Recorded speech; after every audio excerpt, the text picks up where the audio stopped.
Shut up. I've been testing you, BelleNOiR, this entire tournament.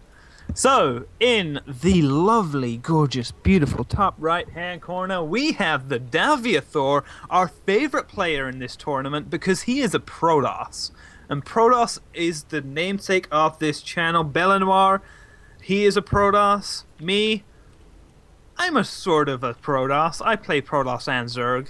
So, we will leave it to the Protoss player to introduce the Zerg player. Hordeon! The red Zerg player who's a very consistent and very competent and very solid Zerg player. We've seen him time and time again during today's cast and yesterday's cast as well. Perform very admirably. He's spawning at the bottom position wearing red colors and he's throwing down a very freaking early pool on 10 supply. What? 10 supply optimally designed to punish the... or any kind of early expansive play, plus the fact that Dave tends to go for his Nexus first. So, obviously Dave won't go for the Nexus first because he's coming in, he's going to see the early pool, and he's not going to want to put himself at risk. Yes, and he saw the pool. He's going with a Forge first, as opposed to the Nexus first. I wouldn't be surprised if he put a pylon as well inside his main base. Because this is a huge area to wall off, all that quick, and you know the cannon frankly will not be done by the time the Zerglings arrive. But that being said, there is 6 Zerglings in production, so most probably Hordeon will be sending those toward the expansion. Daveathor just now putting the cannon. The cannon's build time is 40 seconds, which is exactly the time those Zerglings will arrive there, so the timing is good, but will the wall-off be in time? He just needs to plug in one building to defend himself for the wall-off, and then he will be safe. He can cancel that building afterwards. He even has the money for it. So it's just going to be a matter of, does he need to?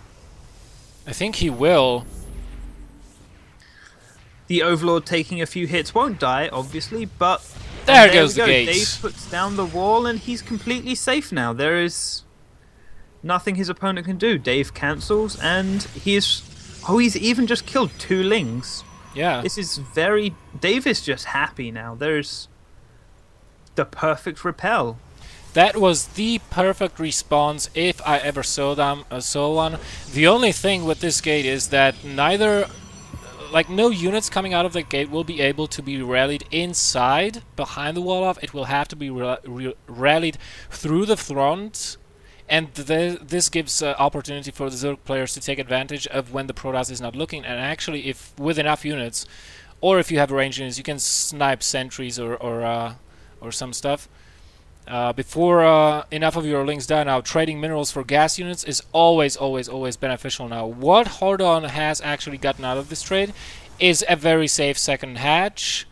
That's been quite ahead of his Protoss opponent, and he will be planting down a third hatch momentarily. Double gas going down for Dave as well, so he's just continuing on with his build as normal, putting the Zealot on. Well, actually, is he? No, he's not blocking the choke. No, he is not, but it does look like it from certain angles, which might be the deceiving part, but he does have the probe still there defending behind it.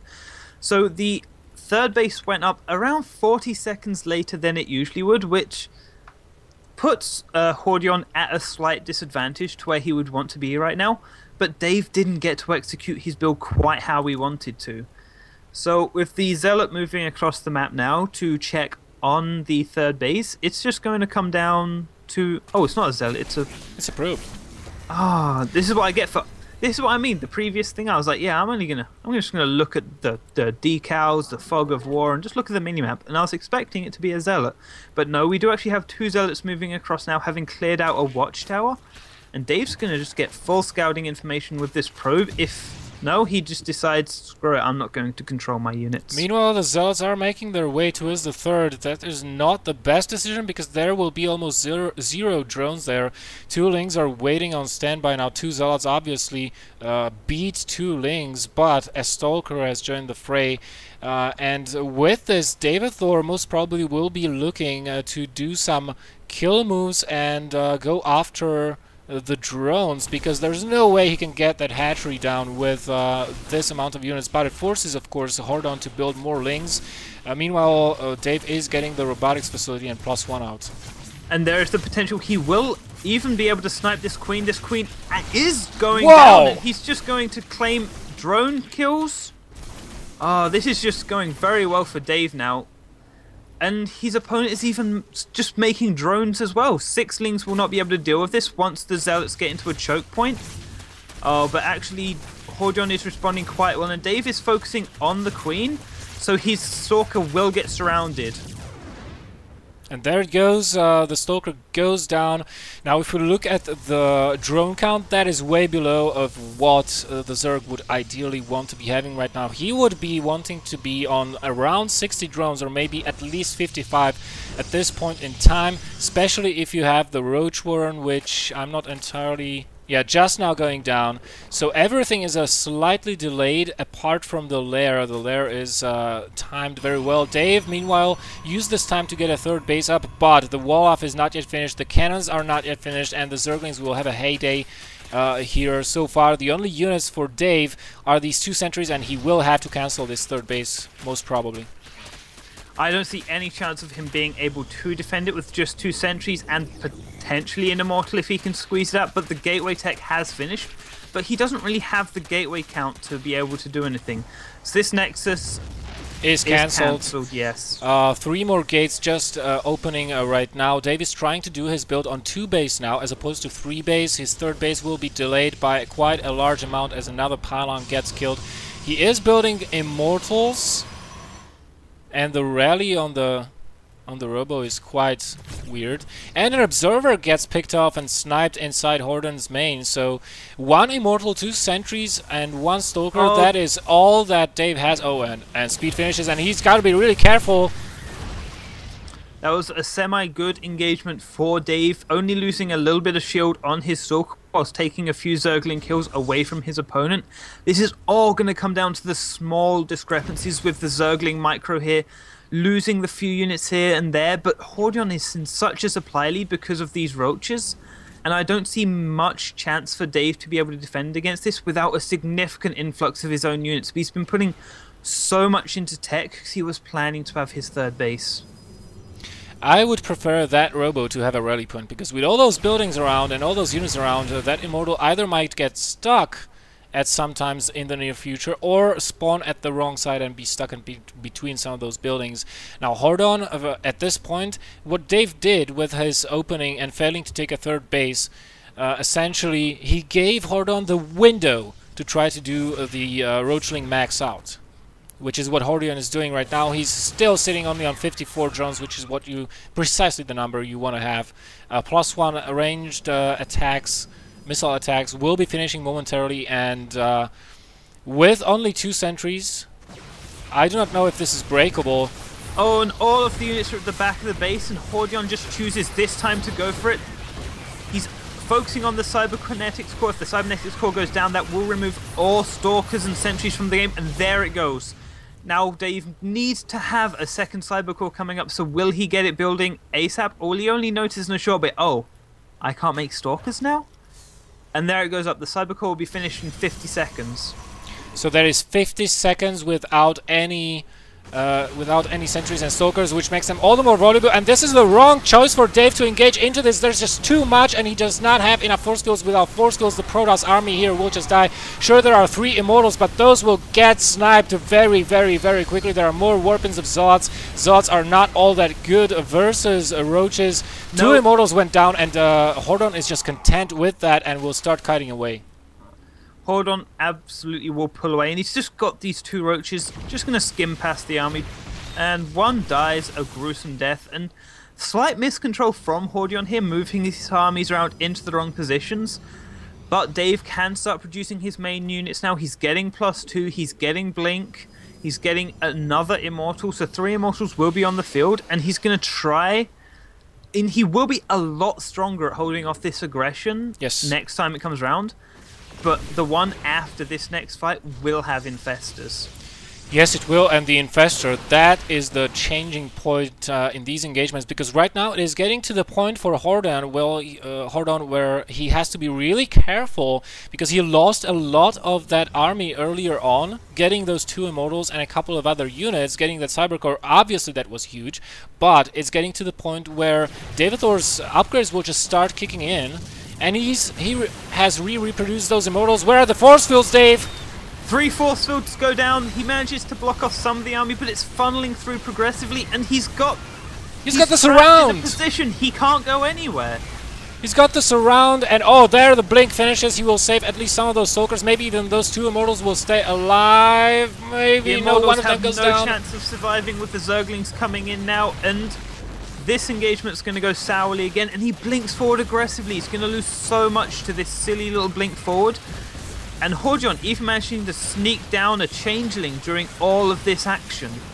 Wow, let's look what the APM is for both of these guys. Hordeon's APM hovering at above 300 at times, and average being about 180. That is Grandmaster level APM there right now. Hordeon is doing a really good job. He's securing a 4th base in the meantime. Daveathor somehow find a time to send out this War Prism. Does he know about the 4th base? No, but he is going to check. He might potentially try to eliminate that, but he is in a really tough spot right here. Still only 2 sentries. He's got only 2 force fields available to him. Here comes the War Prism. The Warp Prism is moving in, but it's the main engagement at the front that's got to be the concern for Dave. He's still just getting beaten back and contained. He can't take his 3rd base whilst his Zerg opponent is on 4. These 3 Zealots will just buy him a little bit of time, and that's all he's begging for now, is just time. Yes, because his main base is getting mined out. There are only 200 minerals approximately remaining on most of those patches. Now, with this Changeling, Hordeon sees that the army is moving out. Daveathor would do well to pull one of those zealots towards the watchtower to deny any possible map vision. But what he really needs is to take a 3rd base. But at this point in time, I'm just kind of scared that it's already too late to take a 3rd, and he has to do a 2-base all-in. And wouldn't be surprised if he even pulled probes and waited a little bit and mass up more of his army before attacking. But there are infestors on the field.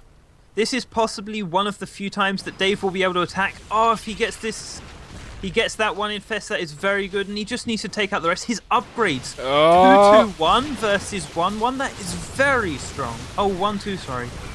Oh, there's the blinking, trying to snipe as many of the infestors as he can, but he gets fungal. He cannot blink forward any longer, and there goes the infested Terran balls that will take care of the remainder of this army and chase it away. There are more warpins occurring for Dave. Another huge fungal out on the ramp. All these units are caught off. Another blink in, trying to snipe as many infestors, and Hordeon is running out of the important units right here, because just roaches and stoke and lynx will be no match for Dave's upgrades and his composition he has right now. He's just waiting for those infested Terrans to dissipate before he moves on. No attempts to take a 3rd base. A 3rd Immortal will be joining the army, replacing the one that's been lost, but more infestors being produced, and the Spire is on the way as well. Hive just now finishing, and Broodlords will be on the field in about 3 minutes if Hordeon has enough gas for that.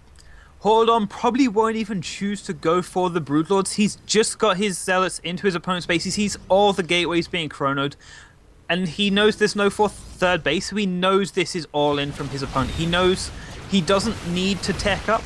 He just needs to defend against this, but despite that, he is still progressively getting the Greater Spire, just in case Dave switches his ideas around and withdraws.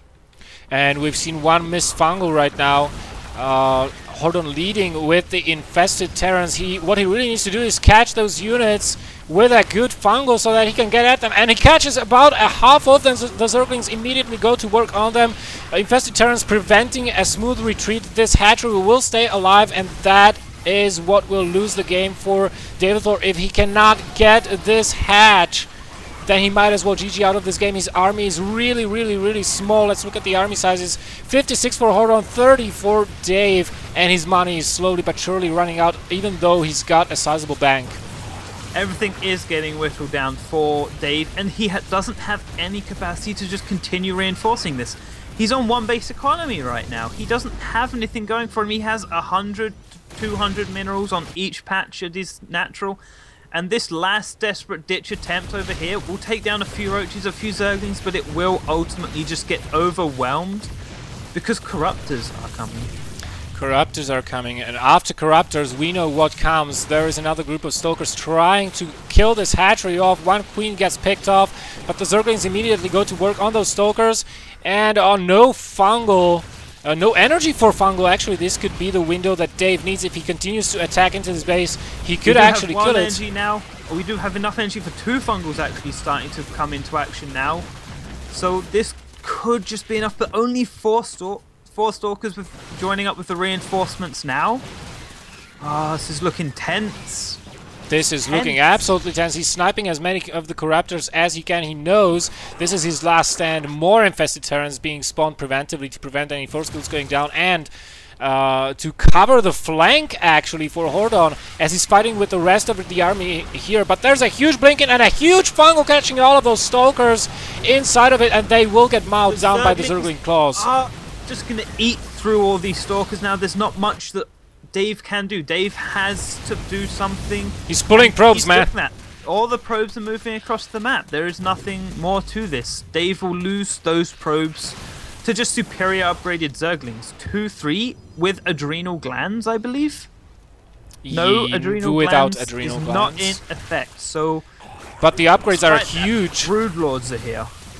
Yes, they had just morphed, and this is going to be the GG. I'm just waiting for Dave to type that out. And the first game will go to Hordeon after a really, really nice match. And even saying Zerg are so OP in mechanics, and game 1 goes to EchO.Hordeon.